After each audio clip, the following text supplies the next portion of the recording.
सांधेदुखी आणि दमा यांनी हैराण झालेले अनेक रुग्ण जे मिळेल ते औषध आणि औषध या नावाखाली जे मिळेल ते उपाय करायला तयार असतात. नमस्कार, मी डॉक्टर अतुल राक्षे.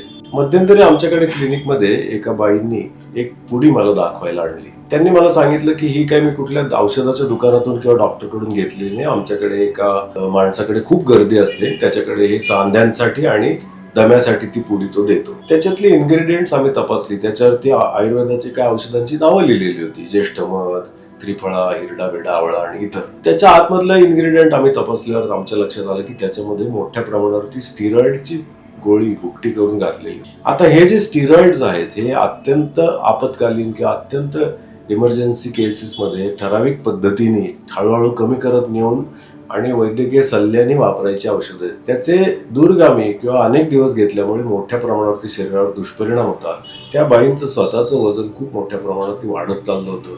त्यांची हाडं ठिसूळ झाली होती, त्यांची ब्लड शुगर म्हणजे डायबिटीस वाढला होता आणि आमच्या लक्षात आलं की ते स्टिरॉइडमुळे घडत आहे.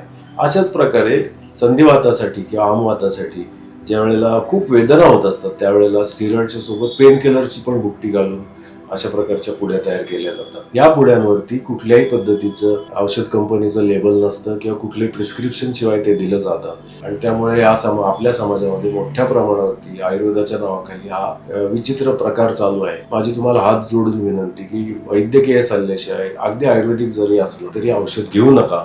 अशा प्रकारच्या चुकीच्या प्रथांना, मूर्ख लोकांच्या, काही कारस्थानी लोकांच्या कारस्थानाला तुम्ही बळी पडाल आणि स्वतःच्या आरोग्याचं मोठं नुकसान करू नये.